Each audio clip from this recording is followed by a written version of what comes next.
Hey everybody, welcome back to my YouTube channel. Thank you so much for clicking on this video. I am very excited today because I am talking about one of my favorite art supplies, and that is Posca Pens. I was lucky enough to get this set of 16 pens for my birthday, which have this amazing rainbow set of colors you can see here with the little clear window.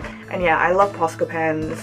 They're, like I said, they're one of my favorite art mediums. I've used them a lot before, but I've never had as many colors as I've got now before, which is really exciting, and I'm really excited to make something with them in this video with you guys today. Okay, so first things first, if you haven't used Posca markers before, they are, like I said, they are paint markers, and they are water soluble. It's like poster paint basically that you used to use in school.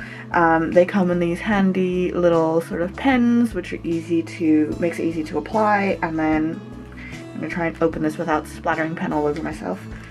There we go. And so it's just like a nice little pen nib there. And to activate them, you have to shake them and then press them down to get the ink flowing. So I'm just going to show you how they look before you start. So when you get them, brand new, you can see that the nib has not got any of the ink. None of the paint has come down onto the ink yet, so we just have to give that a really proper good shake. And it comes in a whole variety of colors.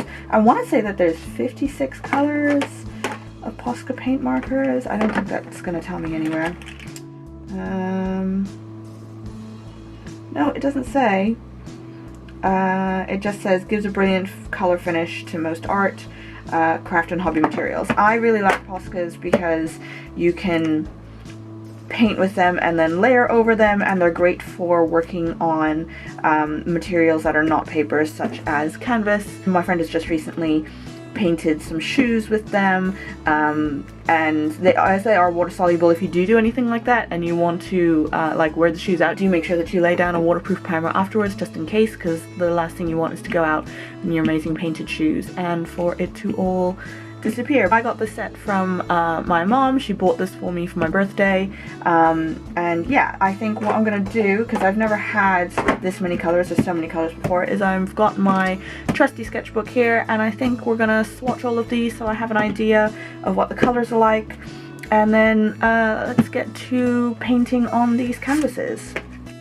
So first things first, because this was a brand new set of Poscas, I had to unwrap every single Posca pen individually. Now, Posca is really clever and have thought quite hard about their packaging actually, and so in order to unwrap it from all that plastic, all you have to do is twist the cap off the pen and the plastic will come off, and it's just such a simple little hack, and it's just so much easier than trying to get like a craft knife and cutting the thing and potentially slipping and cutting your hand. Not that I've done that. So once I had unwrapped all of my Posca pens, it was time to go in and make my little swatch chart. I really enjoy making these charts. I find it really easy then to reference it later on, and because I'm quite visual, I like to make it pretty and I like to make it look as good as I can, because then when I'm flipping through my sketchbook later, it's just a little page of like really nicely laid out rainbow colors, and it just makes me really happy. Now, when you are activating your Posca pens, you want to make sure that you're giving them a really good shake. I struggled with a few of these colors, and the colors came out a little bit watery, so I ended up having to go over them a little bit because I hadn't sort of pumped the paint enough to give it that really nice consistency to come out of the nibs. So just make sure if you do get any Posca pens, you give them a really good shake so that you are getting the best quality paint out of the pen.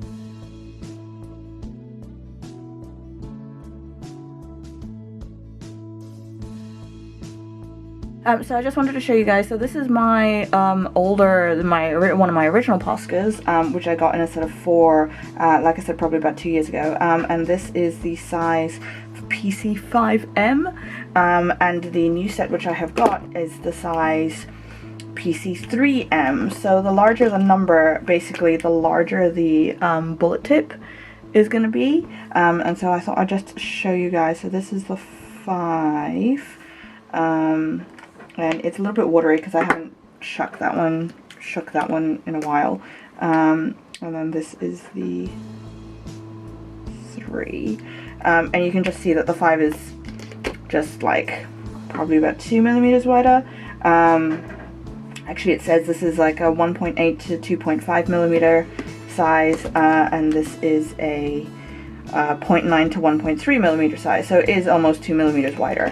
And yeah, just well worth knowing that when you buy Poscas, if you do decide to get it, make sure that you note the numbers so that you know what width you want for whatever project it is that you're going to do.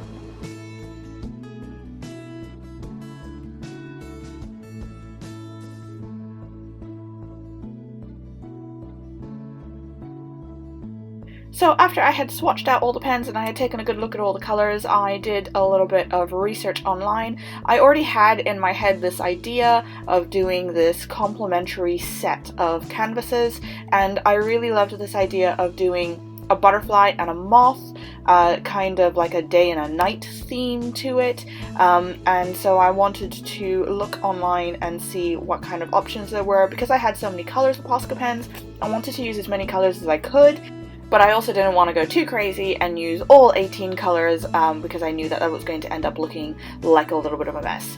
So I did a little bit of research on Google, and I googled some colourful butterflies and colourful moths, and I found these 2 species, which is the widespread Forester butterfly and the elephant hawk moth, and I chose them, like I said, because they were really bright, really colourful, but also I felt like the colours complemented each other. It gave me a chance to use quite a lot of colours from my Posca Pens set, and I really loved the colours of these butterflies. I can't express to you guys enough how beautiful they are. I would highly recommend that you head over and Google them. They are absolutely, absolutely stunning.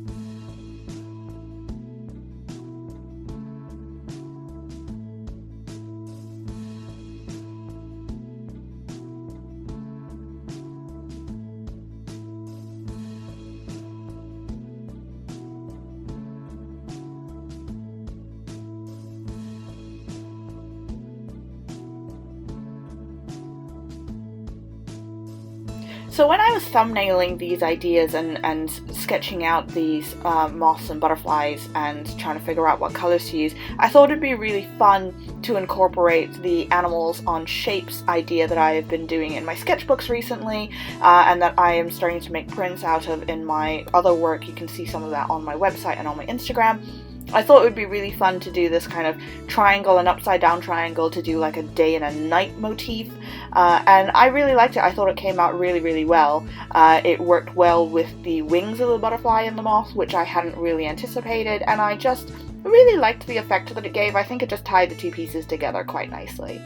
I find that with Posca pens as well, they lay down a really lovely flat lay of colour, and so I wanted to give it a little bit more detail, and I went in with a fine liner just to add the veins on the butterfly and the moth's wings, because otherwise I felt that they were a little bit too flat and lacking in a little bit of depth. When it came to transferring these over to canvas, I just had my sketchbook next to me and used a pencil and a ruler to mark out the shapes, and then went in to fill in the shapes with the Posca pens. I find this to be really easy, especially now that I'm thumbnailing. I just think that if I can do it in a smaller version and I can have it next to me, just for some reason it just makes it so much easier for me to then be able to figure out how to scale that up. Pencil works really well with Posca pens because they're so opaque and have got this glorious color.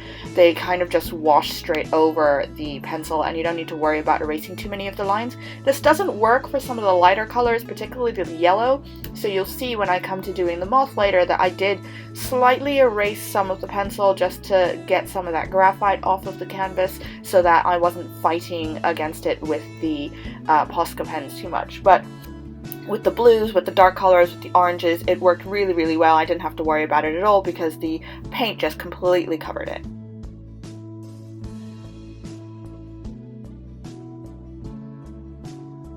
Now, I do have to admit, I did find working on these canvases very tricky because there was nothing underneath the main body of the canvas. I was very hesitant to push down too hard on the Posca pens and push down too hard with the fine liner because I didn't want to create any holes in the canvas. Also, because the canvas is that little bit rough, I didn't prime it before I used the Posca pens, which I probably could have done if I had wanted to get a sort of a more even color, but I was finding that sometimes the paint was skipping over some of the little dimples that were in the canvas, so I was having to go back over and color in and add more paint in areas which I'd already done. So I was very wary about saturating the canvas too much, but all in all it held up pretty well. These canvases were just little cheap things that I got from Flying Tiger ages ago, and I've been hanging around my studio for the longest time, and so I'm so glad that I finally have managed to make a project with them. One of my favorite things about Posca pens is the fact that they are so opaque. It means that you can layer over the colors if you've made a mistake or if you decide that you want to change something really easily. And so I did this a couple of times with my elephant hawk moth illustration, where I laid over the colors of the body of the insect, and it worked really well. It actually gave it a bit more of an orangey tone, which kind of set it off really nicely, and I think it made it sort of tie in a little bit more with the other illustration a little bit better as well. Now at this stage I was kind of just winging it. I really wanted to separate out the body of the moth from the wings. I felt like they weren't defined enough. I had this dark grey fine liner and I thought that maybe it wouldn't be too harsh, but actually next to the colours I thought it looked pretty bad, so I ended up using this dark grey fine liner and then going over it again with the yellow Posca pen whilst the ink was still wet to give it this sort of smudgy look, and in the end I was really happy that I did that. So here are my two finished artworks. I am really happy with them. Like I said, I've used Posca pens before. You can see how nice and sunny it is today in London by the light shining through the canvases. I'm not sure, I might make prints out of these, I haven't decided yet. If you would like to see prints made out of these as like a dual set, then drop me a comment below, and yeah, I'll sort of gauge it on your guys' reactions and whether or not you guys are interested. But yeah, love Posca pens, love using them, such a fun medium to work with. I hope you guys enjoyed this video. Thank you so much for tuning into my channel once again. I will leave links to everything below down in the description so that you can check out Posca pens for yourselves if you're interested. And if you like this video, please make sure that you give me a thumbs up, and I will see you guys in the next video. Bye!